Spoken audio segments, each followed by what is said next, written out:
let's check what the columns mean, because it's been a little while. So that's games played, that's wins, that's number of players, that's event, weekend wins. Okay, so there were number of players, 959. Cool. Total number of tournaments, 20. Total number of X and 1 is 157. Okay. So, starting off at the bottom, we have got, sadly, can I zoom out here slightly so we can see the faction names? Maybe, or maybe zooming in would be the way to do it. No, apparently zooming in is not the way to do it. Okay, we'll do that. There we go. Nice balance, so you guys can see the numbers. So, we've got starting off at the bottom, we have got my favourite chapter, F in the chat, for the angriest Crusade boys, the Black Templars. 39% win rate. That's pretty shit. That is pretty fucking shit.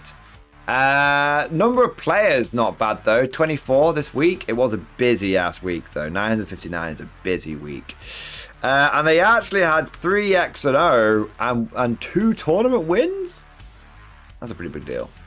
I'll just double check that column does mean tournament wins. I don't want to be... Yeah, they did. Black Templars are the worst winning faction of the week over 39%, but they won 2 events, which 7 factions above them did not. They saw a ton of play with 46 players. Okay, only 3 of them going X and 1. What the fuck did they win? Looks like they won something pretty big. 33 player GT, 5 rounds, and a 67 player GT, but in Austria. Okay. I thought it said Australia then for a second. I was going to say the old Australia meta striking again. But no, Austria. That's pretty normal meta. Hot take here. Black Templars got hit by a bit of a big nerf. 24 players. So, Black Templars. The player count's okay. 39% is obviously quite low. We can see that one of the the Gladius Task Force did quite well for them. Gladius is just the strongest attachment right now. Righteous Crusaders, a bit of a mix here. Fundamentally, I think that essentially what's happened here is there were... I think a few people have probably lost faith in the Black Templars. They saw the big nerfs. A lot of people have jumped off. That is going to lead to a bit of brain drain. Also, you're going to have an issue where the remaining players that do stick around, as we said before, you can't balance around the casual scene because casual players, it just doesn't work, right? They're not making decisions based on that. They're going to take units. Casual player is going to take his Black Tide if he loves his Black Tide, even if he's going to get shafted by it. A casual player is going to take that points and efficient unit because that might be the only unit they've got access to, so they've got to take it, right? So, I think what's happening here is it's a bit of brain drain, and I think there's a few people that are trying to run Righteous Crusaders, maybe just seeing how things were post-update, but they're really struggling. Now they can only sort of get 4.5 Crusader blobs, which really isn't enough. So yeah, Black Templars took a big nerf, but clearly they've still got some fundamental things that they can do that can win some tournaments. Probably some of a bit of brain drain. Probably got a lot of players in there just taking what they like, and that's bringing the win rate down a little bit. Space Marines. I know, Black Templars losing faith, right?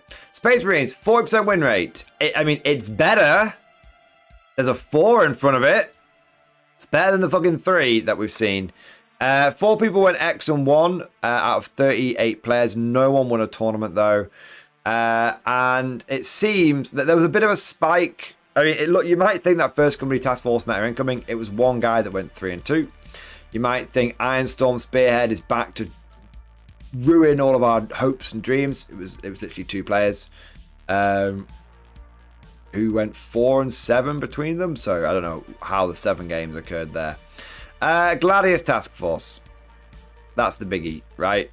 Vast majority of the players. 41% win rate, 2 people going 4 and 0. At the end of the day, Dark Angels may have got nerfed. A few of the Marine adjacent factions may have got nerfed, but they didn't really buff Space Marines in any meaningful way. Maybe... I mean, yeah, the balanced data slate didn't really fix anything for Space Marines, did it? So it's not surprising that they're still at the bottom. However, I think that Space Marines is such a large faction that it may take a little bit of time for someone to find the secret source. But I think most Space Marine players are locked in for another holding pattern, waiting, either playing another faction, or they are or they're just doing what they need to do, waiting until the promised GW proper update comes later on. World Eaters have dropped down. This is not surprising. 43% win rate, 48 players, making them very popular, but no one was able to win a tournament with them. You don't often see World Eaters winning tournaments, but it is a lot less people going 4-on-1. Could be a couple of explanations for this. Firstly, World Eaters have had a lot of people jump onto the faction all of a sudden because they're fairly straightforward. Run at people, chop people up. The other problem is that they did actually get nerfed.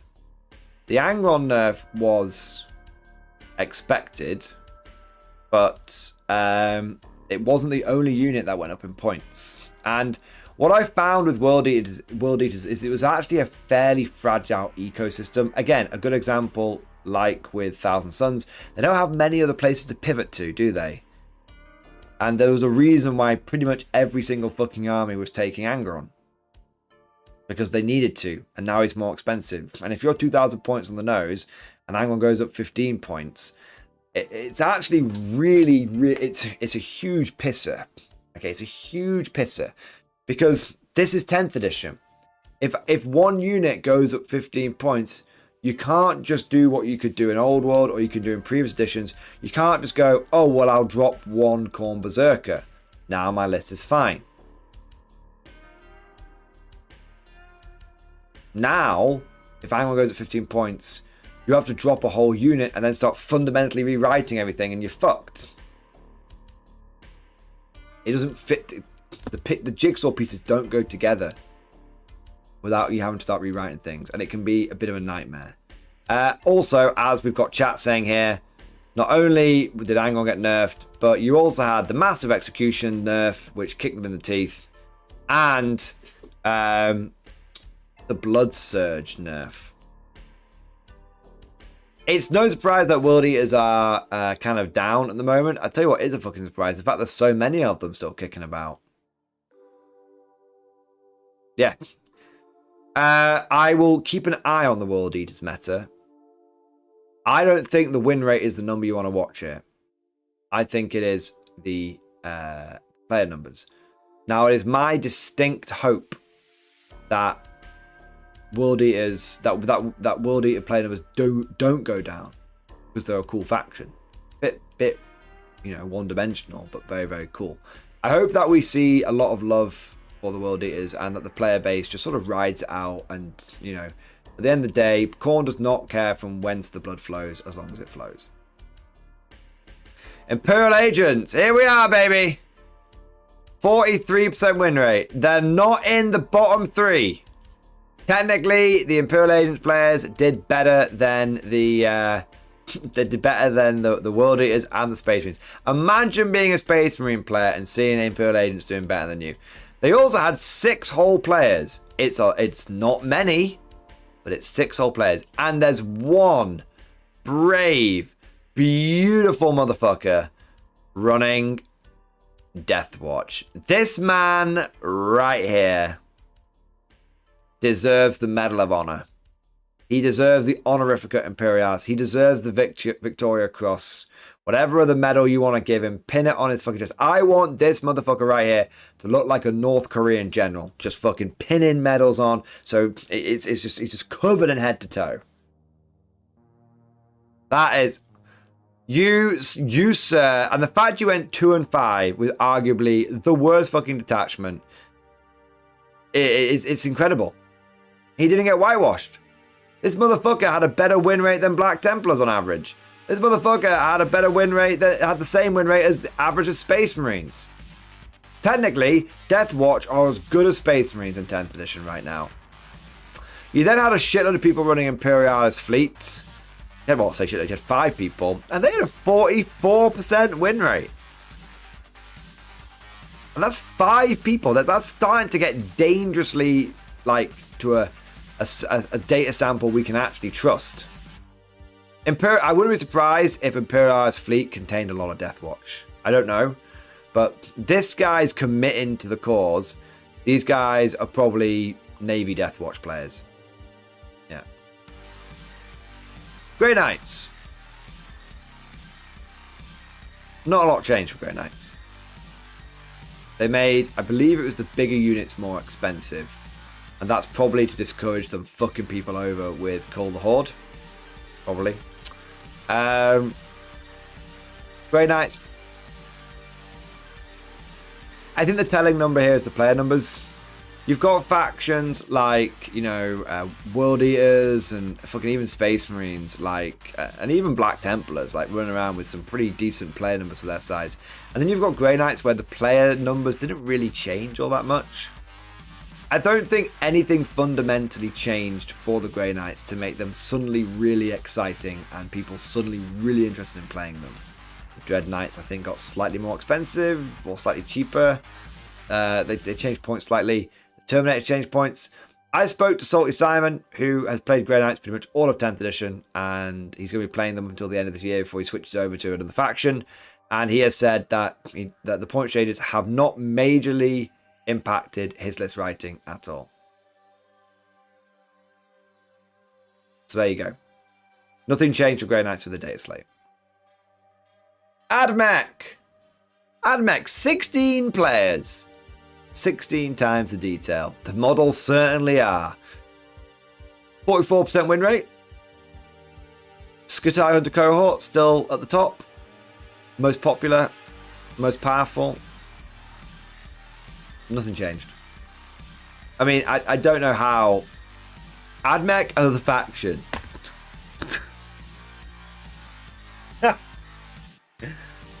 I don't know how you can give so many changes to one faction.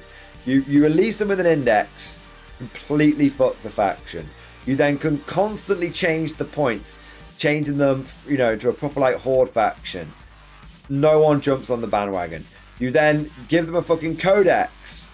No one jumps on the faction. You then rewrite the points again. No one jumps the fucking faction. You then rewrite the points again and fundamentally alter some of their rules. No one jumps the faction. I think at this point, we have to accept that AdMech are a really cool army, but no one is interested in collecting them in 10th edition. No one. Is it a cost thing? I don't know. Have people just decided to not bother with them and fuck it? They'll come back to them in 11th edition? I don't know. Are people just jaded on the faction? I don't know. But all I can tell you is no faction has received so much attention and it not moved the needle. And there are many of the factions that received just as much, if not more attention, but that's moved the needle one way or another. AdMech, it just doesn't change. Same people play it. They play it the same way. That's it. Yeah. If you notice, by the way, something to mention here. If you notice, a lot of the factions that are in the bottom here are ones that haven't changed. A lot of factions that are in the similar place they were at the bottom tables, essentially. And then it's kind of like the middle of the pack and the top of the pack where changes have really occurred, that things are starting to change around. So it seems like, interestingly, if you were a shit faction, you're still a shit faction. If you're a top or mid faction, this is your meta, essentially. Dark Angels have taken a bit of a hit. You can see that the Gladius Task Force has come down from like a 60% win rate to a 47% win rate. However, it's still the most popular faction, the most popular detachment by far, with 40 out of 58 players running Gladius Task Force. I suspect that this was a lot of people going, I wonder if Gladius Task Force fucked us. Went to a tournament and went, a little bit. Not majorly, but a little bit. I mean, fundamentally, you still had 7 people who went 4-1 with Dark Angels Gladius Task Force. My money is still on Dark Angels being the best take all comer Space Marine faction. I think there's a reason why you have more Dark Angels players than you have Space Marine players. I think the truth of the matter is there's a lot of people with their Marines that aren't painting Dark Angels colours that are running them as Dark Angels. There's nothing wrong with that. That's the whole point. GW is like, we don't link paint schemes to rules anymore. And that's good. My take is that Dark Angels took a hit. They're still perfectly potent, but they're probably not right now. I think the old way of doing things is going to get you 4-1, but it won't get you 5-0. I think we're going to see some furious experimentation in the Dark Angels community. Well, Dark Angels community, basically the Space Marine community, and you can see that. Look at how many different factions are on display here. Everything from Unforgiven Task Force all the way up to fucking Stormlance. Stormlance might have some potential for them. Dark Angels in a moment of flux, but definitely they've taken a punch to the gut. Need to see if they can get their breath back. Blood Angels.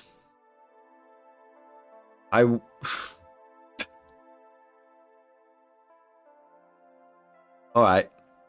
So 47 people brought Blood Angels. They had a 47% win rate. That was pretty good. 43 of them ran the Liberator Assault Group. Why am I not surprised? I am shocked. I am so shocked. I have fallen off my seat with shock. Oh no, I haven't. Anyone with 2 fucking brain cells and some lunchly running some electrolytes through their system could have fucking figured out that it was obviously going to be the go-to detachment. Obviously. Now, it's not like the most powerful. Like, less than 10% of the players went 4-1. But I think we're only... Remember, this was the first points... This balanced data slate was the first time that Blood Angels could be run with the new codex competitively. They've been just sat there in limbo for like 2 months or something insane. So I think what basically everyone has done is gone, we're going to basically take the same rules and just see how the faction feels in the new meta. And the result is, it's okay. It's fine. But I'm quite excited by this one. This one dude went 4-1 with Death Company. I have no idea what was on his list, but he went 4-1 with Death Company. Someone went 6-2 with Ironstorm Spearhead at a Super Major. That's fucking notable. That's very fucking notable. That means they won 5 games, got through to like the knockout stage and just got twatted in the knockout stage. But no, won 1 round of the knockout stage, got twatted. Yeah, they actually went a long way. That's fucking noteworthy. That's probably top 8 at a Super Major, probably. Crazy. Maybe we will. I mean, I have to say, I fucking hate Blood Angels and Ironstorm Spearhead because it just feels wrong. Because Blood Angels are meant to be... I have no issue with the Liberator Assault Group or the Lost Brethren being OP as fuck. No issue with that at all. I just don't like it when Blood Angels feel like Iron Hands. But it's one dude. I think it's probably quite hard to draw any meaningful data. I think the meaningful data is Liberator Assault Group. No one rocked the boat this week. Lost Brethren, dude. Let's keep an eye on that one. Guard! But Guard are the most powerful faction in the game. But actually, we're 1, 2, 3, 4, 5, 6, 7, 8, 9. Guard, bottom 10 faction. Clearly, bottom 10 faction. I mean, the stats don't lie. I think we need another buff, guys. I think we need another buff. With a 48% win rate, we need another buff. I think Rogal Dawns are going to have to come down to 200 points. The only way. Okay, so We've covered guard a lot this stream, but we will basically detail it now quickly. This is the player number right here. So guard is something we've mentioned several times on the stream, but also several times just over 10th edition. Is guard is a faction where you tend to lose your first 10 games, and then when you start winning games, you really start turning the franchise around, and you really start getting win after win after win after win. We've heard multiple accounts of people saying that. It's something I've been saying since the beginning of 10th edition. We're an incredibly potent faction that just takes a lot of practice, but once you put that time in, you get the reward. Now, this is reflected by the fact that we had 64 players with only a 48% win rate, and yet we had 10 people go 4-1, and actually we won 3 tournaments, including the biggest event of the weekend, which was a Coventry Super Major. So what you basically have right now is loads and loads of people jumping on guard, either dusting off their old guard collections or getting their first guard armies, assuming that what they've read on the internet is right and that guard are OP as fuck, going into the first event and just getting fisted. What I think there's a couple of things that will happen. I think you'll see, you could see more and more people jump on guard. You could definitely see the player number going up. I think for duty, sir. As much as the player number will jump up, the more that the player number jumps up, the more that this number will slowly increase or stay the same. Because you have more people jumping on the faction, that's more people who've got to lose those first 10 games. It's more people that have got to take their licks. However, if we see a lot of people realizing that guard isn't just an easy win and that they have a lot of financial and time investment to be rewarded for their dedication and loyalty, you might see this number go down. And I think if you see this number go down, you'll actually see this win rate go up quicker. But I think it's totally possible to see guard become extremely popular and the win rate slowly climb up. I think you can see that. Sure. I think right now, I think the biggest problem for the wider meta is trying to adapt to the guard. So when you play against someone like, let's say, Chaos Knights, for example, you play Chaos Knights once, you've pretty much played them 100 times, because it's going to be War Dog spam. And the next time you play, it's going to be War Dog spam, and the next time you play, it's going to be War Dog spam, and the next time, the next time, the next time. You play against guard, and the first guy you play against is going to bring a hybrid list, and maybe you win, maybe you lose, but you take some lessons from it. Second guy that you play against is running pure infantry. Okay, well now maybe you lose, maybe you win, but now it's a whole different new set of lessons, and you kind of have to adapt. Is that the meta now? Now you have to adapt to pure infantry guard, and the next, so you adapt your list to pure infantry guard, and the next guy turns up with 13 Lehman Russes, 12 Lehman Russes. I think the big problem for other players is that adapting to the guard is going to be very, very difficult, because guard have got multiple viable playstyles. And so really, the key to beating guard, the key to doing well with guard is to practice with them. The key to doing well with guard is to practice with them. The key to beating guard is to practice against them, so that you don't try and adapt your list to beat them. You adapt your tactics to beat them. Yeah, there's a little bit, maybe a little bit of list adaptation, but you think about you adapt your tactics and you become a better player, essentially. Yeah. So I think that's how you need to adapt to the guard meta. There will be some, like, a lot of people complaining about Aquilans right now. I don't think Aquilans are as broken as everyone says they are. I think they are very, very, very, very strong. But you know, I think that I would give it until the end of the year. And if people haven't if people have adapted Aquilans and they're still broken as fuck, then yeah, they need a nerf. But right now, we're in a new meta. There's lots of new things happening. You can't just leave a lone operative character on your backfield objective. That's something everyone complained about. So Aquilans are part of fixing that. And also, you can't run an assault army and not have at least some fire support.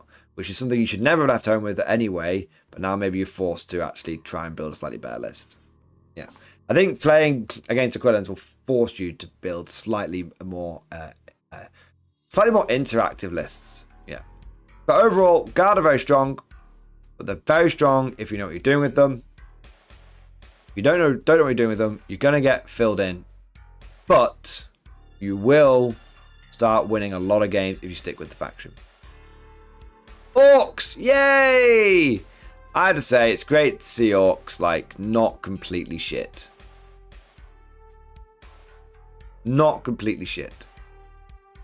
Artoros Rex, I think people are more concerned about rapid ingress Aquilans blocking charges and impunity. Yeah, that's really easy to counter. Bring 3 heavy flamers. Aquilans don't reduce your charge range to your original target.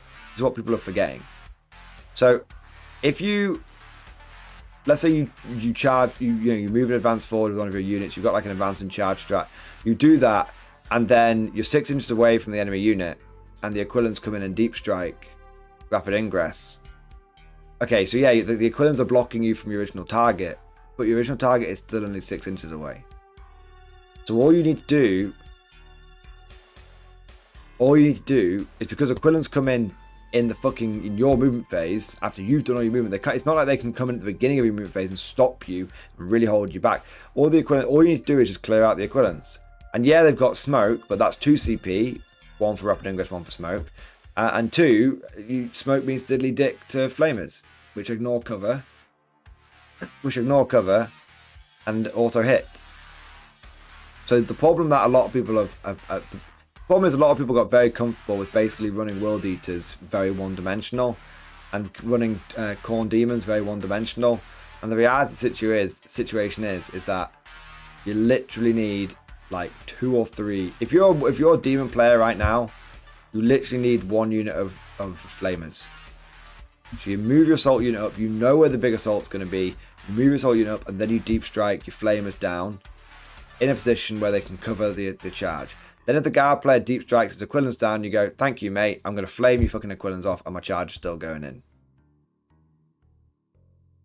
That's if you're Corn Demons. Your World Eaters, it's like, take 1 Forge Fiend. Yes, your Forge Fiend will probably die in the clap back. Doesn't matter. As the Forge Fiend, cleared those sounds out of the way and got you your charge in. Great. I mean, if you're a World Eater player, I know it sounds crazy. If you're a World Eater player, if you've got like 10 Corn Berserkers, I think between your bolt pistols and you throwing the grenades at the Aquilans, you'll clear them out. Even if they pop smoke, you'll clear them out. It's 10 1-win models, guys. If you, I'm going to be very fucking blunt about this. I'll be very fucking blunt about this, which is going to upset a lot of people, but I am just going to say it. I'm just going to tell you the truth. And the truth can hurt. Truth can be a bitter pill. But I'm not your fucking mum. I'm not going to fucking chew your food for you and spit it in your fucking mouth. Alright? If you, as an assault army, cannot clear 10 1-wound models, you cannot clear a single screen of 10 1-wound models, then you're the fucking problem. You've got a bad fucking list, or you're playing fucking badly. Sorry.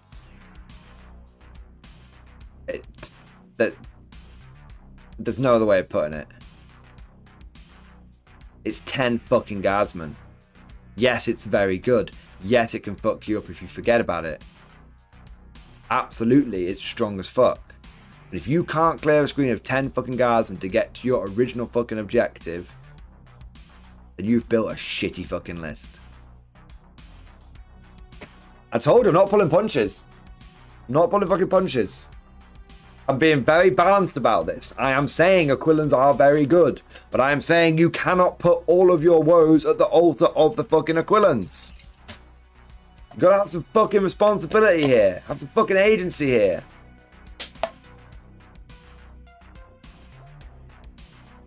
There you are. Moving on. Moving on! Orcs. It's great to see Orcs back on top. Not on top, they're still sub 50% win rate, but it's great to see orcs not completely shit on. And 44 players shows that nature is healing. 48% win rate. That's as good as the most powerful faction in the entire game.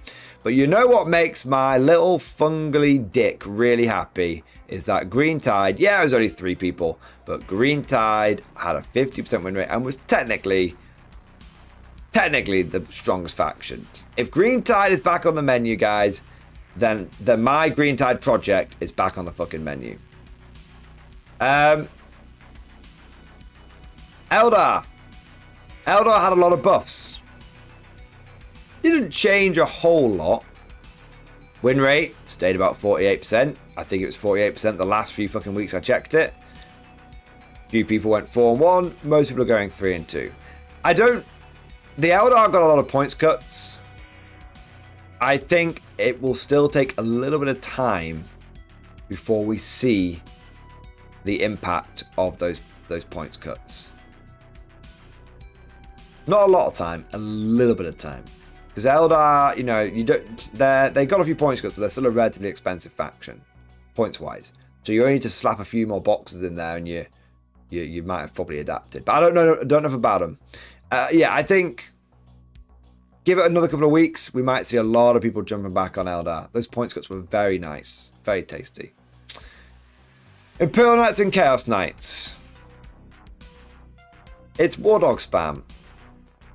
It's Wardog spam, Wardog spam, Wardog spam, Wardog spam. It's baby knight spam left, right, center. I don't care if it's a pointy knight or a fucking big knight. It's little baby knights running around everywhere. It's the most boring fucking playstyle in the entire fucking game. I'm sorry, knight players. I have nothing against you personally, but your faction is boring as shit to play against.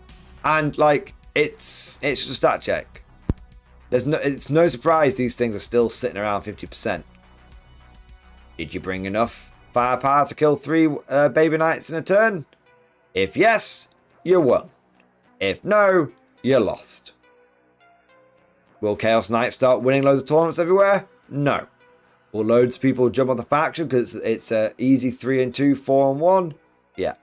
It'll be an easy 3-2, 4-1 until suddenly it's not, because everyone is just bringing every ounce of anti-tank they've got, and then suddenly I'll be killing 3, 4, 5 baby knights at a turn. I have killed 5 baby knights a turn with a normal guard army. Just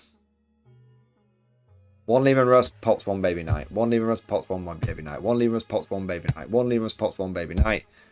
All my remaining shitty firepower pop the last baby knight. I've done that in 10th edition. You can't, like, it's a stat check. But as with all stat checks, if you pass it, they're fucked. Dudes! They're doing alright, actually. They're doing alright. 49% win rate and 2 tournament wins and 62 players. And I don't mean to alarm you, but Invasion Fleet didn't take up 90% of the player base. Is something happening with Tyranids?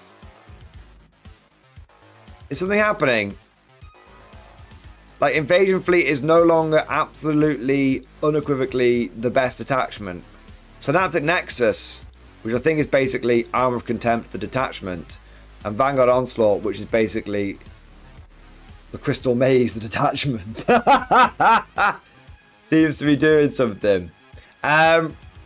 Overall, I have to say, I'm very positive to see Tyranids on the up and up. I'm positive to see lots of numbers. I'm positive to see lots of numbers going in the right direction. Lots of players. I'm positive to see lots of players. I'm positive to see lots of numbers going in the right direction.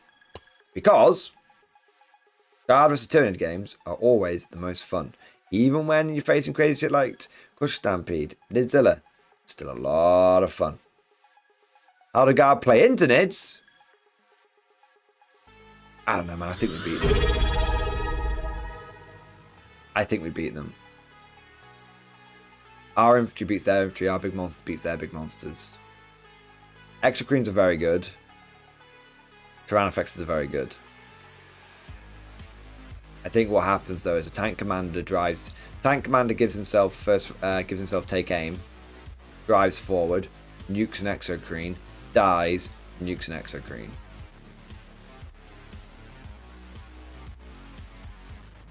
Do that 3 times. I think. Maybe not, but I think Tyranids are great. I think Guard has the edge over Tyranids.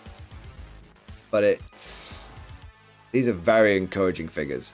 These are very, very encouraging figures. But I think Crusher Stampede's on the rise, guys. I really do. I saw someone using it this weekend, and they went 3-0. They just blasted through 3 people. Yeah. MG, how do you mech up bugs? It's the one faction you can't mech up the bugs, unfortunately. And I think that's why they're fundamentally... They're a little cooked in 10th edition. I'd love to mech up bugs. Having like some weird like fucking transport bug that comes forward and like vomits out Gene Stealers and Hormagaunts. That'd be great. That'd be great, man. Literally, can you imagine that? Like some big fucking like belly bug. Big fucking belly bug like and it goes bleh, and it's like fucking, it's like tongue rolls out and the bugs come like streaming out. Yeah, that'd be cool as fuck, wouldn't it? That'd be cool. Make it like Exocrine profile. Yeah, make like an Exocrine profile. Can hold up to 10 Gene Stealers. Or 20 Hormagaunts.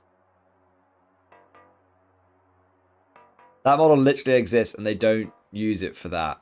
What? They have a vomit-y transport bug.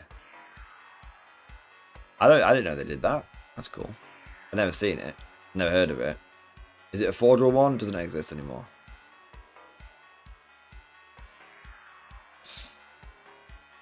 I want to say a big thank you to JM the Goose. JM the Goose. Thank you for the super chat, man. 48% win rate. Operation Submarine 2 officially shoot. We gotta get that win rate down, boys. You gotta throw games. You gotta go 4. You gotta go 5-0, and then the last moment go up to the TO, and then just drop from the tournament, plummeting you back down to officially 0-5. It's gotta be done. It's gotta be done. Okay, like it's the get that win rate. I want to see a 3 in front of that guard win rate. A completely undeserved fucking 3. I don't want to see a 3 in front of that win rate because of nerfs. I want to see us put a 3 in front of that win rate through our own fucking operations. I'm not saying, actually, I'm taking all that back because the monkey's paw's like, you want a 3 win rate? 50% points rise and everything. Oh man. Tau. Tau players like to think that they're better than Imperial Guard players. I mean, after all, they're also a shooty faction. And they might point at this 51% win rate and think that that's proof that they're better than us. But A, we outnumber them. And B, we actually had some fucking tournament wins, unlike Tau. Okay, memeing aside, I really feel like Tau should be winning tournaments. I really feel like Tau should be winning tournaments. I can't express this sentiment enough. Retaliation card just seems to be doing amazingly at the moment. Bonka and Kayun seem to have been kicked in the fucking gonads. It might just be a bad week though. I am really annoyed at the Tau community. I am really annoyed at you guys. Okay, like non-memeing, I am really annoyed at you guys. Because, you know, you guys have 3 detachments to choose from that aren't the same shit you've been doing for like 20 years. You have 3 detachments which don't involve you just fucking people in the face with battlesuit spam. You have options. Some of these are really good as well. You could all be running Crew. And you could all, for once in your life, receive a modicum of respect and praise from the people around you. And maybe for once you'd understand what it was like not to be the most hated faction. But no, you can't fucking help yourselves. I'm gonna spam battlesuit. This is why people hate you.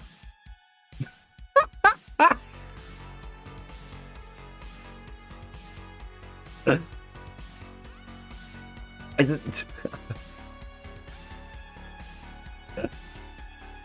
is why people hate you. Because GW gives you everything you need to not be cunts. And yet you willingly choose to be cunts. Tau, the faction, isn't the problem. Tau, the player base, is the problem. Gentlemen, they'll be the first up against the wall when the revolution comes. I'm telling you now. I want to say next a big thank you to ABR Sphinx. Thank you for the 5-month resub, baby. Thank you for the 5 months, man. Thank you for still being part of the Twitch Penal Legion. Hey girl, I heard you like the Emperor's True Finance. Bro, I love the Emperor's True Finance. Inject it into my fucking veins, man. Inject it. I love it. I love it. I fucking love it. I tell you what, I just thought of something there. Nick Fury, I hate all of them. I hate all battle suits. I hate all of them. All the battle suits are always just horrible. Auxiliaries are cool. If GW had like 12 auxiliary units to choose, 12 auxiliary races to choose from, I'd have a Tau army that was just those auxiliary units. There you go. Guard of Fire armies, Tau players, goddammit. Exactly. Run infantry and tanks, and for once in your fucking lives, don't be just hated. What was I was going to say? Oh yeah, that was it. I think the reason why... I think you've got to look at, like... I do shit on Tau players, and I'm not taking anything back. Like, they can just deal with it for once. I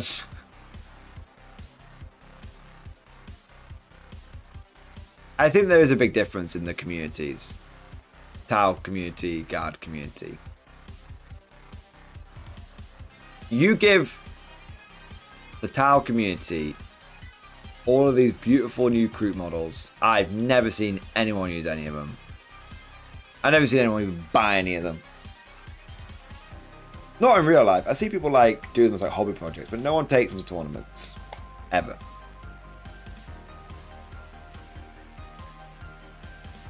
You give the Guard community Tempestus Aquilans, and everyone's like, oh yeah, they're pretty good. But then you tell the Guard community, then you ask Guard community, what would you rather have? These very sensible, very powerful Aquila models, or more expensive, pretty much worse in every single way, but Ogrins with jetpacks. And every single Guard player will go, give me those fucking Ogrins. But they can't screen out. I don't give a shit. They can't charge people. I said I don't. Did I stutter? Give me fucking meal team bricks right here, right now. The moment that you suggest to Guard players the idea of jetpack Ogrins instead of Aquilans, they're all like, Aquilans seem kind of shitty now. We could have had jetpack Ogrins, and now we're getting these shitty Aquilan bastards. I don't want them. I want my jetpack Ogrins with plasma rippers. Like, I want fucking Tempestus Ogrillans. Tempestus Gurillans. Alright? And that's the difference in the community. You give Tau players a bunch of interesting shit, they don't use it. They go back to using the same toxic bullshit they've used for 10 years. You give Guard players the idea of an interesting thing, and someone's gonna go out and fucking 3D print a whole bunch of that shit now and have Elysian Ogrins as a full army that they completely dedicate themselves to. Just cause. Just cause. Yeah. Yeah. There you are. No one has any interesting stories to say about Crisis Battle Suits. No one. There's never a cool taunt story. It was like, oh yeah, and then my Crisis Battle Suits came in and fucked him. I'm like, oh, my Crisis Battle Suits came in and did this really cool epic thing. No, those stories don't exist. They don't exist. They never will exist. Because if you tell a story like, oh yeah, and then my 6 Crisis Battle Suits came in and I fucking like tabled him, everyone's response is like, oh yeah. Yeah, okay. Good for you. Like, or, oh, same as usual kind of thing. Everyone has fucking stories about Ogrins doing some stupid, wacky bullshit. Not Bullgrins. I'm sorry, Bullgrins are kind of boring. I'm no interest in Bullgrins. Bullgrins and Crisis Suits. I'm sorry. Okay? But Ogrins. Ogrins. There are entire fucking stories with millions of views on YouTube about fucking Ogrins telling about their life in the Guard. Just someone riffing on a mic for like 10 minutes being a fucking Ogrin. The most popular character in Darktide. The thing that made everyone buy Darktide is when they found out you could run an entire fucking squad of Ogrins. And the most popular meme videos are like 4 people playing Ogrins, everyone getting Ripper guns, and the moment that the Plague Ogrin turns up, they're like that's it.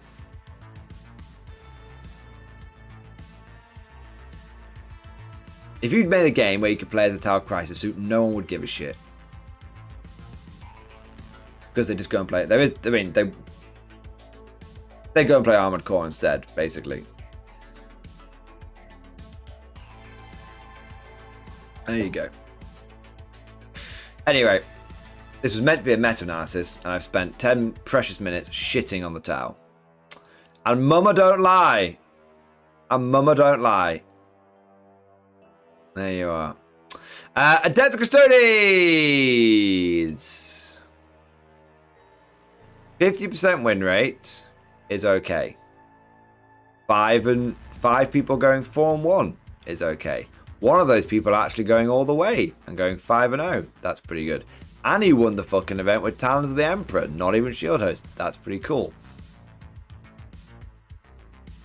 There's a lot of stuff here that should be very encouraging to Custodes. The thing that is not encouraging is the low player count. And the fact that everyone's still sticking with Shield Host.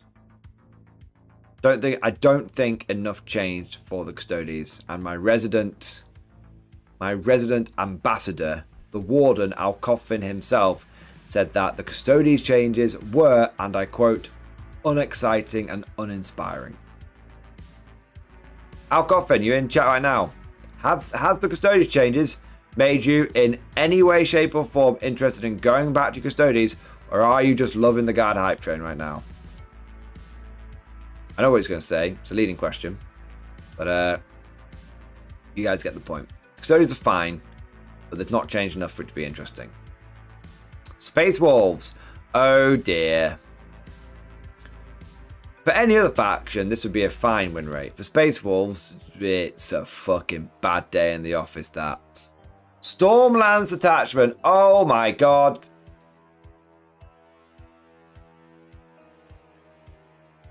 Oh my god. 7 people. Only 7 people ran Wolf Jail. They did fine. Like 53%. They even want to fucking talk with it. Apparently Wolf Jail's still completely bullshit. I can believe it. I can very much believe it. But what this change has definitely shown is that Champions as Russ is now the leading detachment. And I guess that's good. I do feel like the Space Wolf detachment probably should be the best and most popular Space Wolf choice. Well done, Space Wolf players. You've all finally been forced to play like Black Templars and use your own fucking detachment and not mooch off the Space Marine Codex. Good. Chaos Space Marines. Hey! Oh my fucking god, it's never been done. Stop everything. Call the papers. Hold a press conference. Fellhammer Siege Host had a 70% win rate. Deceptors had a 60% win rate. Am I taking crazy pills right now? Arguably, 2 of the 3, sorry, Joe Talons, worst Chaos Space attachments have just gone and done it? Well, yes, but kind of no. Scepters, it was one guy, and he went 3-2, which I think is very doable. I think the Scepters are a 3-2 faction if you fucking lock in and you fucking sell your soul to the dark gods and you play so hard that your brain liquefies and melts out of your ears. I think you can get 3-2. So well done to this guy for proving my theory correct. I do apologise, he's now got water for a brain. Fellhammer Siege Host in the hand, that is a surprise. I always said that Fellhammer Siege Host seemed like a really good attachment. Everyone told me it was shit. I wonder if it's a flash in the pan, or if I wonder that like having what -1 to wound or something mad on all of your vehicles, in addition where #mech-up is a very, very prevalent saying. Well, it is when I say it anyway. I wonder if maybe finally Fellhammer Siege Host is getting some love that it deserves. What's the Fellhammer Siege Host? I can't even remember past the puppet. I think it's -1 to wound on all your vehicles. Yeah. Pardon me. And Vindicator tanks are fucking amazing. Fucking hell, minute. Oh. Tickly throat. Don't know why I'm wafting. Nothing coming out. Tickly throat, dry throat. So apparently Vindicator's fucking amazing. I have to say, every time I face against Vindicators, it's the only tank that's ever made me. It's the only having a Vindicator, playing against Vindicators, it's the only vehicle that the Spacians have that made me go, fucking wish I had one of those. Very good. Vindicators plus Armor Contempt is just plus cover. He's in the walls. He's in the goddamn walls! Very strong. Very, very strong. Death Guard! Oh, the other ones. Renegade Raiders still doing fine, sorry. So, Renegade Raiders still probably the best. Chaos Cult. These two, this probably a one-off. This one to watch. Red Talons, still dog shit. Warpforge, you'll get there eventually. Death Guard. They're doing good. It turns out that if you take the most popular and best Terminators in the game, probably, outside of maybe Deathwing Knights, and you make them cheaper, that it makes Death Guard players really good. Does that if you give them like the cheapest Primarch, Demon Primarch in the game, makes them really good. So the Death Guard meta right now is how many Death Shroud Terminators do you want? Yes. I mean, you could take. You don't need to go all in, but you could go 3 units of Death Shroud maxed out with 3 Terminator Sorcerers and Terminator armor, and basically just never die. Just achieve the. It turns out achieve immortality. Turns out that the Fountain of Youth wasn't in some mystical place in South America. It turns out that the Fountain of Youth was just Nurgle's stream of piss. And if you embrace that whilst wearing Terminator armor, you are going to have a good time. But yeah, Death Guard being this good does not surprise me at all. I think they were strong before the buff. They were one of the few factions that I regularly struggled with. They were one of the few factions that I ran that I could just flatten guard without even trying. Death Guard, flatten Imperial Guard, like truly. Death Guard, pick the -1 to hit fucking detachment, walk into guardsman, literally walk into guardsman, and then yeah, just win. Yeah, Death Guard, hard counter guard. If guard are on the rise, Death Guard are on the rise as the natural counter. Drukhari were meant to be absolutely fucking dead and diddled. It turns out that one of those were right, but they're not yet in the grave. They're going around, and somehow they're still pulling down a decent win rate. I mean, god damn it, someone even managed to go 4-1 with fucking Real Space Raiders. That's insanity. Skysman Assault is still seems to be the best way to play them, well, at least the most popular. But it seems like the Drukhari are not yet down and out. And I'm okay with that. Drukhari are one of those factions that I always enjoy seeing them, and I always enjoy playing them, even when they're a bit bullshit. Because they're often their bullshit does get fixed. I think they've just been toned down to like B tier. I don't know. I've not really thought about where each faction is in the tier. I feel like Drukhari are still a 4-1. I think they're 3-2 on a normal day, 4-1 on a bad, 4-1 on a good day, 2-3 on a bad day, but they're never going to go 0-5. You're just too fast. You're too fast with too good board control, the ability to pick up points whenever you fucking want. You can't, unless it goes really badly, it's kind of hard to lose every single game. Or you knew, obviously, there's always exceptions. I'm not shitting on anyone that does go 0-5. There's always extenuating circumstances, you know, mitigating circumstances, of course. Sister Battle, another faction that was meant to be really, really bad after the update. Not buffs, the nerfs. It turns out they're fine. It's something I mentioned at the beginning of the video. I said that there were some factions which should have been nerfed into oblivion that somehow are still doing okay, and there were other factions, and it's the mid of the board and the top of the board that's really changed the most. Sister Battle, though, 53%. Bringers of the Flame, still very popular, although we can see people trying out a few of the bits. Good to see Hallowed Martyrs doing something, winning an event, no less. I think the big take for me is Sister Battle numbers seem to have stagnated a little bit, and on a busy week, if you're stagnating, it probably means that you've gone down a bit.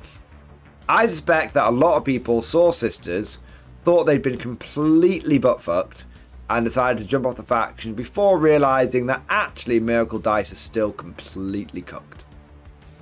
They are. Miracle Dice are just an amazing mechanic. Amazing mechanic.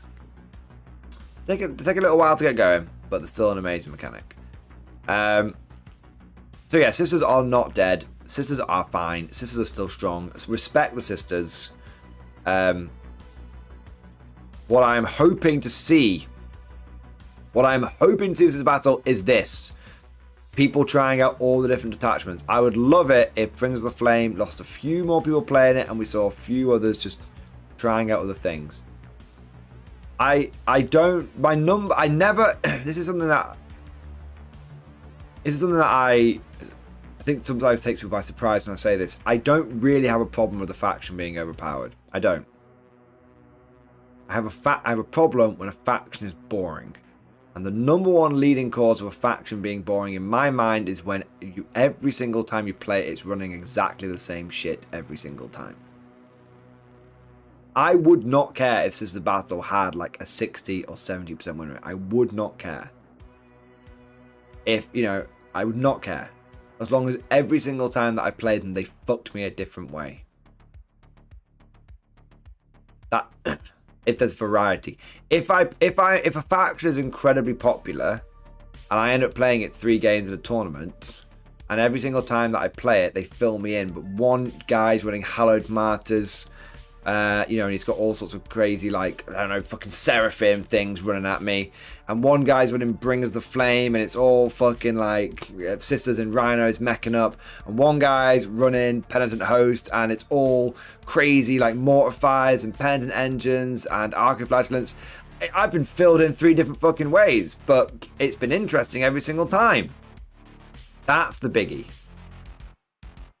That's why I don't mind Sisters being powerful. I don't mind Drukhari being powerful. They've always been a little bit different. I don't mind Demons being powerful. They've always been a bit different. But it's why I fucking see red when I see armies like Wolf Jail, like Chaos Knights, and to a certain extent, it's why I give Tau players so much shit. Why I give them so much shit? Because they could run something else, but they don't. Necrons! My god. I thought we'd sent these guys back to sleep already. Jesus wept. Turns out that Necrons weren't a dead faction. We probably all should have realised that when the player numbers, even after nerf after nerf after nerf, didn't really go down all that much. Reporting for duty, sir. Didn't really go down all that much.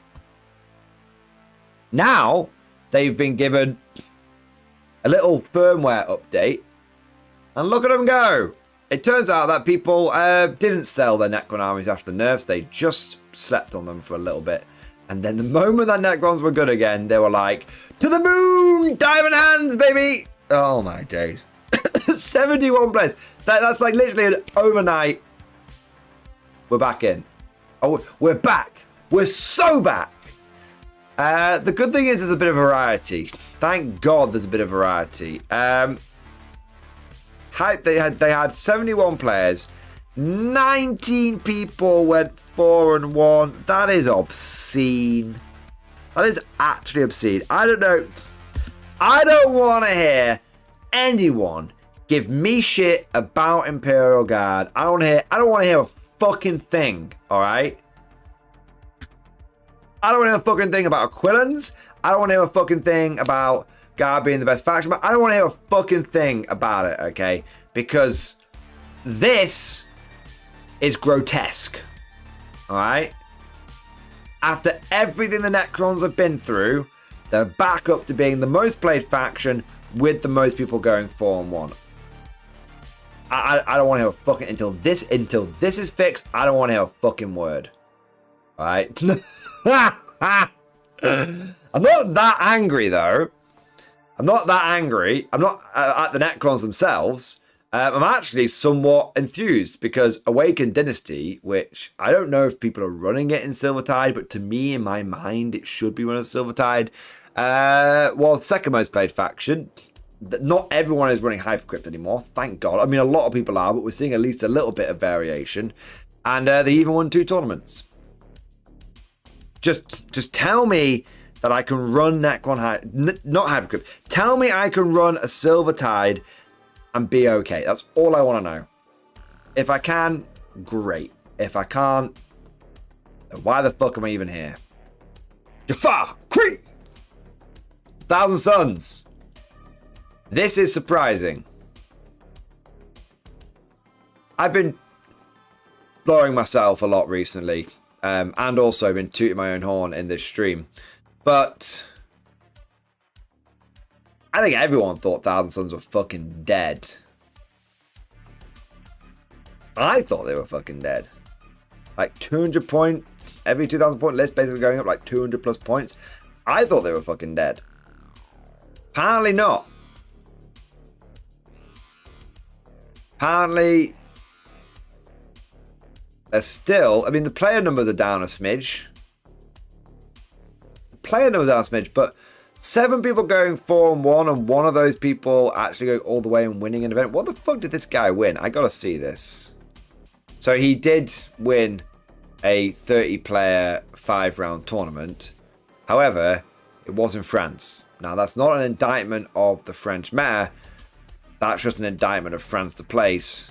Because either he had to travel there to play in that event, at which point it was clearly some sort of sentence he was carrying out, or he is unfortunate enough to live in France and therefore also has my deepest condolences. But no, on a serious note, like, he won a fucking tournament. It was 30 players. It was 5 rounds. That's a big deal. Apparently Thousand Suns dropped unit of cultists and carried on. Alright. Fuck it. Give him another round of nerfs. Hit him again. Hit him again. That's what I say. Hit him again. Gene Stealer Cult. My God. What? My God, there's a lot of players that can roll a 5+.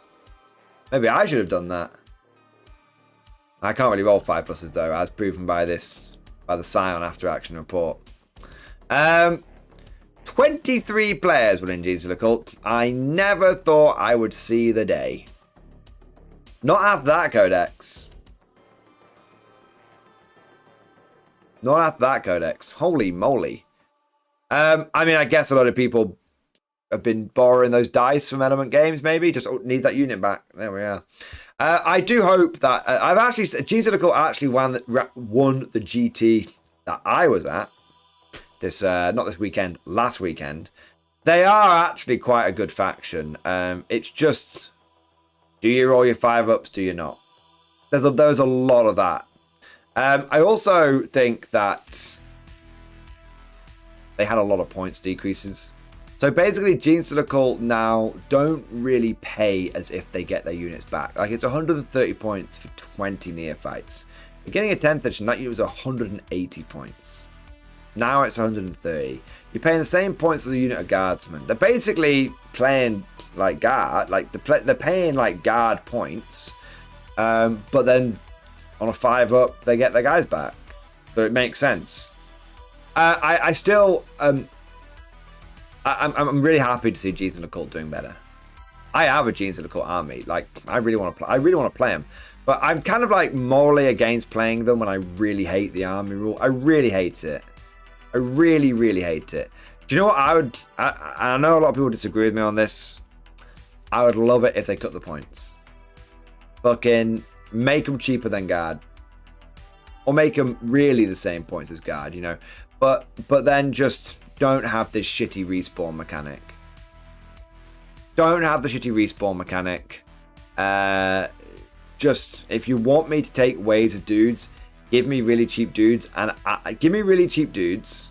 Make them all a bit shit, but give me lots of them.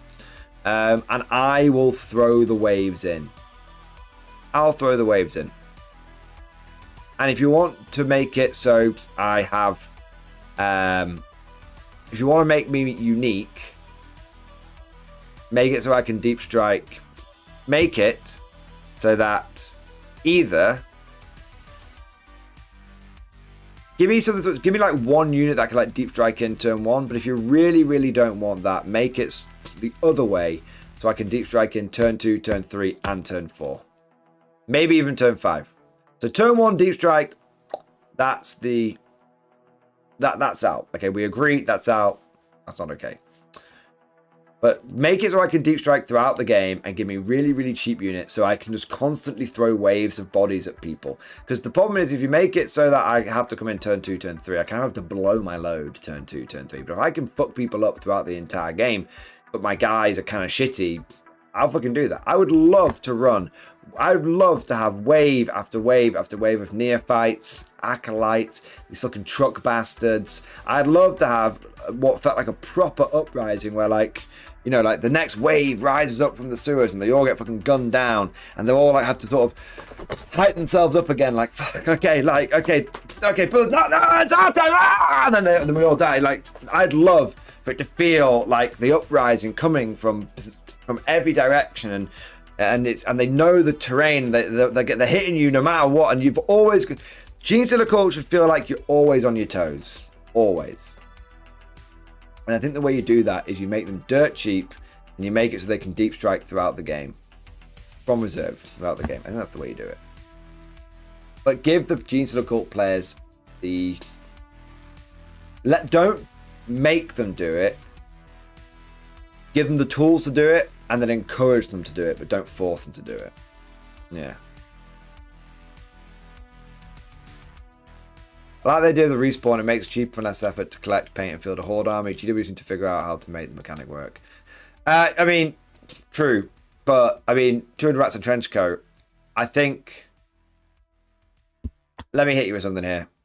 2 things. Firstly, GW needs to bring back easy to build. We've said this before on the channel. Every single faction should have easy to build for their basic troops. You should get.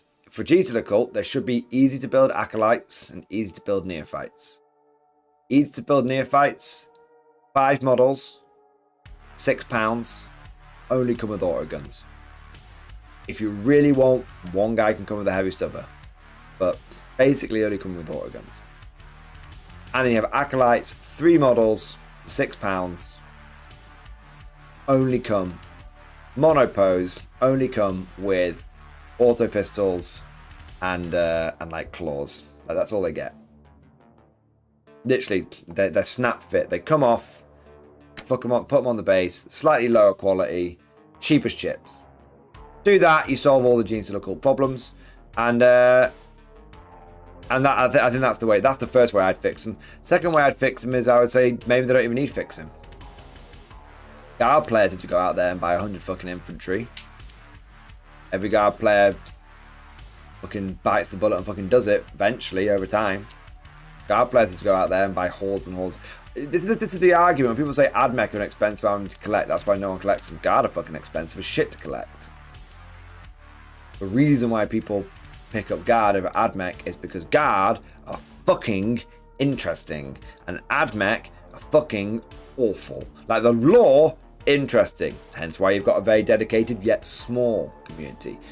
Guard, lore, interesting. Rules, fucking interesting. Unit variety, fucking interesting. Fundamentally, faction interesting, therefore people invest in them. Genes of the Occult, fundamentally, fucking interesting. Loads and loads and loads and loads of people have Genes of the Occult armies. Like, Genes of the Occult, I don't know any game club I've ever been to where you don't know someone who has a Genes of the Occult army.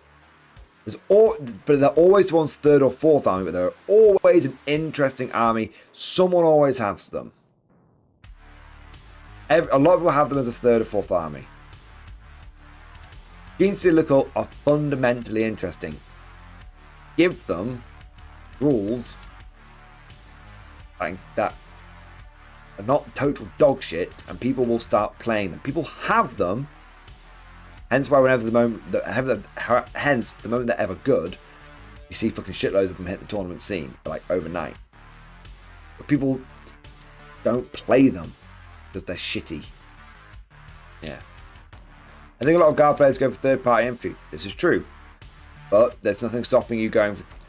Are you telling me, Artorias Rex, are you telling me that the War Games Atlantic cannon fodder infantry, where everyone's running around in a fucking jumpsuit with an autogun, aren't perfect Genes of the Occult neophytes? They've infiltrated a prison, they've liberated the prison, they've just given autoguns to the prisoners, and now they're out there running riot, or they're all fighting for the cult now because they gave them freedom. Cheap human sci-fi infantry. If it's good for the Guard, it's good for the cult. Very good for the cult. Toys Rex. Oh, I'm sure they are. I've never seen them though. That's because a lot of people. I cannot stress this enough. I think I know personally. I'm going to say a dozen Genes of the Occult players. However, I have seen precisely one of them run his army, including myself. One of them run his army at a tournament in 10th edition. The rest of us were just sat there waiting for the rules to not be ass. Because they're our third or fourth army that we all got at some point when another edition, either 8th edition was petering out or 9th edition was petering out, and we all got into them because we wanted a cool sort of end, faction that we didn't need to worry about too much, that we could really, really get into on the converting and painting front. Anyway, long story short, Genes of the Occult, good. Make the rules not shitty, and release some easy to build acolytes, and holy shit, you'll be raking it in. Skaven GSC army is a brilliant idea. 10 out of 10. Really good. Demons! So we keep getting this weird thing at the with this metadata where you have the top 3 factions, and at least one of them, it used to be Wolf Jail, now it seems to be Chaos Demons, that hasn't actually won. They're the top 3 faction yet they didn't win a tournament. Demons are a girl's best friend, but also have a 56% win rate with 30 players, which is very respectable. 7 players went 4-1, but no one won a fucking tournament. This is because a lot of demon armies right now are very melee focused. And being very melee focused allows you to go 4-1. But there is going to be, at some point in your tournament journey, you're going to run into someone that you need to be able to shoot and be able to chop. And if you can't, you're in deep doggy doo-doo. Also, apparently, all the Chaos Demon players are getting cuckolded by Tempestus Aquilans. But they are literally one squad of Flamers away from making that not a problem for themselves anymore. Demons did do quite well from the point change. To think a few things. Like Shalaxi went down. Why? She's already one of the best created demons. But yeah, I think Chaos Demons are living their best 10th edition life where they are forever 4-1. But they're good. I rarely praise demon players, but I actually want to give them praise. I've played against them probably 24 times over the course of 10th edition, every single time that I've played them. Lists have been similar, yet they have always had their own. I mean, they've always actually, sometimes lists have been similar, but often the lists have been very different, and it's always been enjoyable and a great learning experience to play against demons. Sometimes it's Khorne, sometimes it's, Jez at my local club, he's gone mad and is running pure Slanesh demons. He wins some, he loses some. But yeah, demon players are like the orc players of Chaos. They kind of just do their own thing, run their own thing. They love big monsters, and they're not afraid to either commit to one style of play or start running a mixture of things, but they always keep things fresh. And then we have the top faction, supposedly. Leagues of Votann. Now, Leagues of Votann being at the top of this very tall table is quite ironic. Yes, that is a bad joke. Yes, it was low-hanging fruit. Yes, I am going in the book, but I'm taking it. I'm taking it. I've said it now. No, honestly, a surprise to be sure, but a welcome one. I didn't really see anything. I'm not entirely certain why they're doing so well, but I don't begrudge them doing it. 58% win rate with 26 players. 5 of those players going 4-1. Well, 3 going 4-1, and 2 of them actually winning events. What the fuck did they win? So, Votann take the lead as the best faction of the weekend. Seems to be a case of the top coming down and Votann taking advantage of the new field. Yeah, I would agree with that. What did they win? 30-player event. That's very good. And they went 5-1 and still managed to win an event in Germany. That's kind of interesting. Everyone went 5-1. Holy shit. Wonder what happened to that fucking meta, man. That's crazy. Okay, so they won 2 events. They won 2 normal-sized GTs. Wow. Okay. I'm gonna call it. I could be very wrong on this. I'm gonna say it's a one and done. I think Votann are strong, but I don't suddenly see Votann meta incoming. If Votann meta is incoming, that's cool. There's no reason to hate Votann anymore. They were bad when they first dropped to 9th. They've been totally fine throughout 10th edition. If they are good now, I'm totally okay with it, and it is definitely an example of how sometimes you don't need to win, you just need everyone else to lose. That could be a perfect example of it. All right. But that is my hot take on the old glory hole, on the old meta. Right now, who do I think are the real top dogs of this meta? I think demons are good, Thousand Suns are good, Necrons are good, Sisters are good, Death Guard are good, and Guard are good. If I was to pick a top 8, I'd go Guard,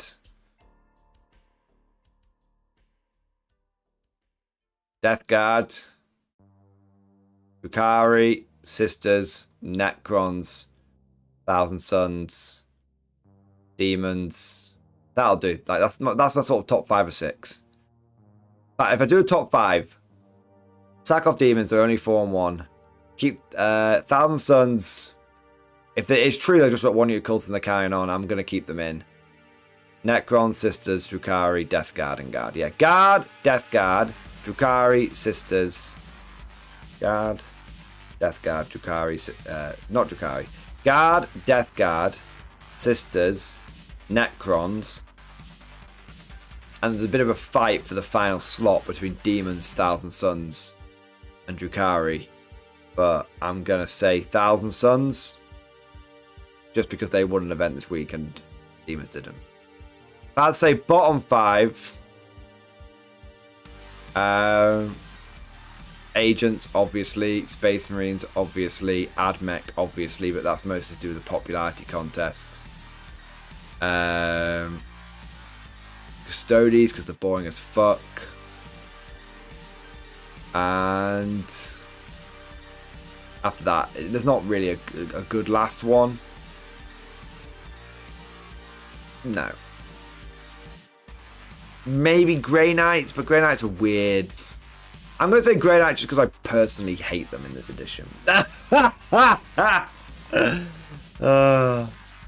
no, really, I don't. You know what? I don't think there is a bottom 5. I think there's a bottom 3. And I think the bottom 3 is Space Marines, Imperial Agents, and AdMech. I don't think there is a bottom 5. I think the bottom 3 is pretty set, but the rest of them can flow up and down that leaderboard pretty quickly. Alrighty,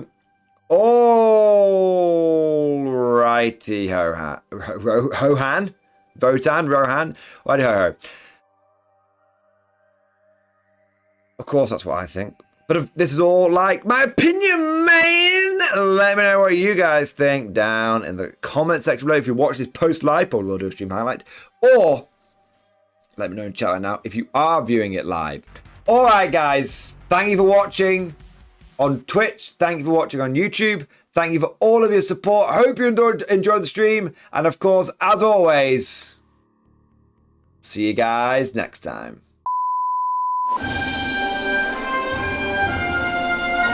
Would you like to know more?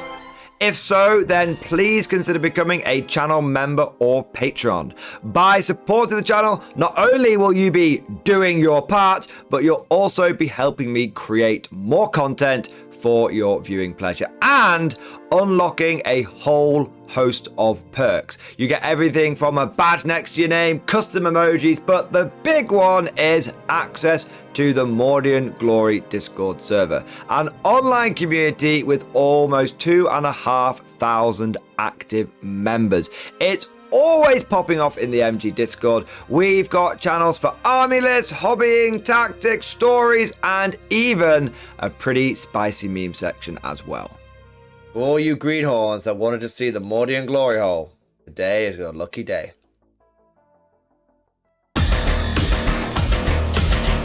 And joking aside, I do want to say a massive thank you to all of the current channel members and patrons. You guys are amazing. Truly the lifeblood of the channel. I could not do Mordian Glory full-time without the incredible and generous support of my members. So thank you guys so much. And last but certainly not least, I want to say a personal thank you to all of my top tier Patreons. These are the War Masters, the people who have truly gone above and beyond the call of duty. So a heartfelt thank you to Alex Dengal, Bonbon Vert, Lord Pryor, Mark Panconi, RJ Scorpion, Swordfish Trombone, Try Again Bragg, John Stubbs, Nick Walsh, Diesel Fox, and August Barney. Seriously guys, thank you from the bottom of my heart. Your support is incredible and it makes a huge difference. Thank you so much. That's all for now. Hope you've all enjoyed today's video, and of course, as always, see you guys next time.